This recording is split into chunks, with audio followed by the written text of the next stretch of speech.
Okay guys, welcome back to another video. So अभी यहाँ पे क्या सीन हुआ है ना कि अभी कुछ दिन पहले हिंडनबर्ग ने ट्वीट किया था कि समथिंग बिग सुन इंडिया करे। हिंडनबर्ग जो यूएसए की रिसर्च कंपनी है एंड शॉर्ट सेलिंग फर्म है बेसिकली। उन लोग क्या करते हैं ना कि जैसे अगर किसी स्टॉक के बारे में बोला एंड देन उसमें उन लोग शॉर्ट सेलिंग करने लग जाते हैं। सो बेसिकली जैसे अडानी पोर्ट में हुआ था, अडानी के जितने भी शेयर जितने भी पोर्ट वोट थे उसमें जिस टाइप का मोमेंटम आया था एंड जिसमें अडानी के 77% 50% के आसपास पूरा सेलिंग आई थी अडानी पोर्ट में।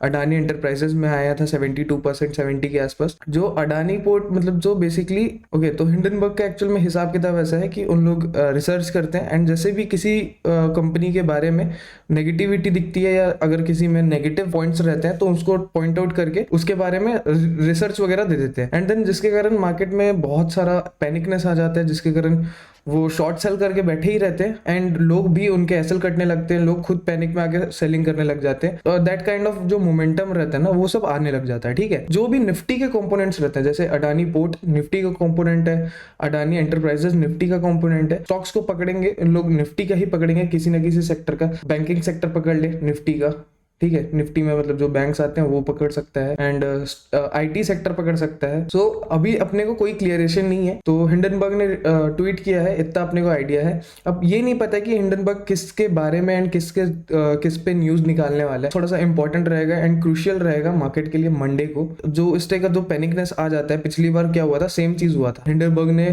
किया, अडानी पे पूरा मार्केट फॉल हो चुका था वहां पे और लंबे समय तक गिरा था मार्केट। सेम पिछले साल 24 जनवरी के आसपास में मार्केट में हुआ था ये चीज। बट हाँ, इतना है कि आपको पैनिकनेस नहीं होना, सिंपल सी बात है। अगर आपको जो भी इंडेक्स का मतलब जो भी स्टॉक का आने वाला रहेगा, अगर आपको पता चल गया कि यार यहाँ पे इसके बारे में आपका पोर्टफोलियो आप मेंटेन करते हो उसका, सो सिंपल सी बात है, आपको पैनिक नहीं होना, पोजीशन स्क्वायर ऑफ करने की कोशिश करना। क्योंकि अगर मैं आपको यहाँ पे दिखा दूं तो अभी अपन अडानी एंटरप्राइजेस का देखते हैं। तो देखो यहाँ पे एक्चुअल में क्या हुआ ना, इसको अपन वन डे टाइम फ्रेम पे ले आते हैं। देखो ये जो सेलिंग आई थी,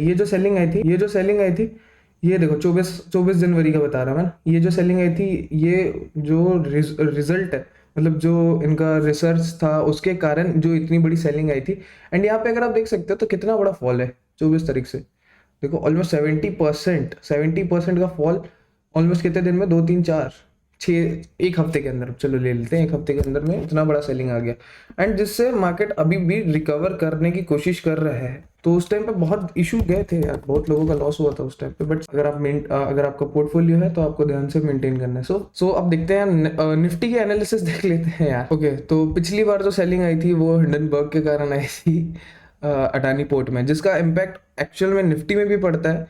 सो हो सकता है कि इस बार भी अगर इन लोग स्टॉक्स उठाए तो निफ्टी नहीं तो बैंक निफ्टी का किसी ना किसी का उठाएंगे, जिसके कारण इम्पैक्ट पड़ेगा इंडेक्स पे। तो देखो यहाँ पे क्या हुआ ना कि देखो ये ब्रेकआउट हुआ, मतलब अगर अपन देखा जाए तो ये ट्रेंड लाइन आ रही थी। सो ट्रेंड लाइन के यहाँ पे ब्रेकआउट हुआ, ट्रैप हुआ। ठीक है, अब क्या हुआ ना, ये ब्रेकआउट हुआ, इतने सारे टारगेट हिट हो गए। अब यहाँ पे क्या होगा, मार्केट एक्चुअल में साइडवेज हो चुका है। तो अगर अपन इस जोन पे देखें, इस जोन पे आपको ट्रेड नहीं लेना है, ठीक है।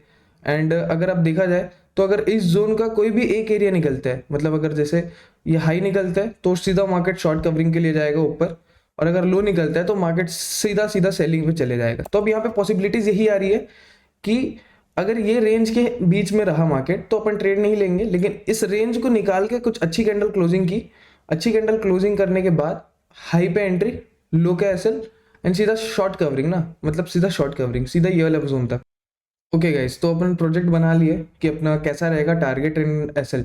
सो देखो यहाँ पे क्या है ना कि अगर इस ब्रेकआउट के ऊपर जाके क्लोजिंग करता है कैंडल, अच्छी कैंडल, एंड देन उसका हाई निकालता है तो अपन इसके हाई पे एंट्री लेंगे एंड सीधा 700 तक का टारगेट एक्सपेक्ट करेंगे। एंड यहाँ पे अगर क्या हुआ कि अगर ब्रेकडाउन होता है, अगर ये डिब्बे को ब्रेकडाउन करता है एंड कैंडल क्लोजिंग अच्छी होती है, तो अपन क्या करेंगे कि सीधा सीधा सीधा 24,000 तक का टारगेट लेंगे, 24,000 तक का।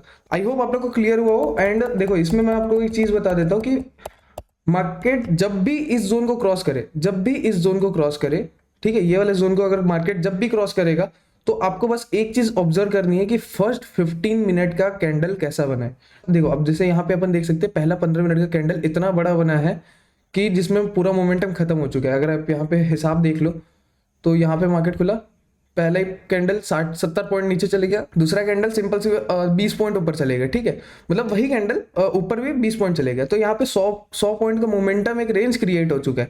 तो ये जो रेंज है ना, रेंज के बाहर आना चाहिए, ठीक है। एंड बाहर आने के बाद भी कैंडल का क्लोजिंग अच्छी रहनी चाहिए, तब जाके आप ट्रेड प्लान करोगे, वरना बिल्कुल नहीं प्लान करना। फर्स्ट कैंडल इंडिसीजन नहीं होना चाहिए, पहला 15 मिनट का कैंडल इंडिसीजन नहीं होना चाहिए। आई होप आप लोग को निफ्टी का समझ में आ गया, निफ्टी का इजिली समझ में आ गया होगा। ओके, तो अपन बैंक निफ्टी में देख लेते हैं। तो बैंक निफ्टी में भी सेम चीज है, ब्रेकआउट जरूर हुआ है, लेकिन ब्रेकआउट होने के बाद पूरा साइडवेज हो चुका है, ठीक है। तो जिस साइड पे निकलेगा, सेम चीज को आपको फॉलो अप करना है, जिस साइड भी निकलेगा उस साइड आपको ट्रेड प्लान करना है। अगर ये जोन के नीचे अच्छे कैंडल से क्लोजिंग करता है तो मान के चलेंगे ये ब्रेकआउट फेलियर हो चुका है, तो ये जो फेलियर पे जितने भी बायर्स घुसे हुए थे उनका ट्रैप होना है, तो ये मार्केट नीचे जाएगा। एंड इसका टारगेट रहेगा सीधा सीधा 50,100, ये वाला पॉइंट तक, ठीक है।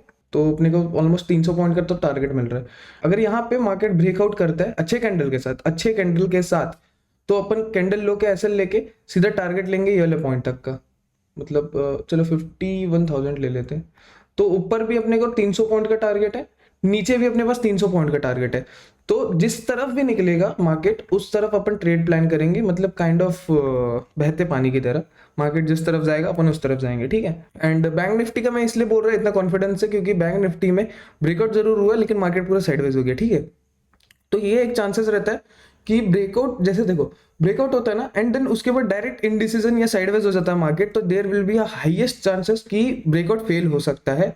और अगर ब्रेकआउट फेल नहीं होता है तो अगर उसका हाई निकलता है तो आप फिर बुलिश के लिए प्लान कर सकते हो, सिंपल सी बात है। सो आई होप आप लोग को ये चीज क्लियर हुआ हो। हिंडनबर्ग का जो न्यूज वगैरह आने वाला है वो अपन कवर अप कर लेंगे। एंड आई होप कि आप लोग का बिल्कुल भी लॉस वॉस मत हो यार वो सब चीज को लेके, कि आपका इन्वेस्टमेंट क्या है, पोर्टफोलियो खराब ना हो। सो मिलते हैं गैस नेक्स्ट वीडियो में।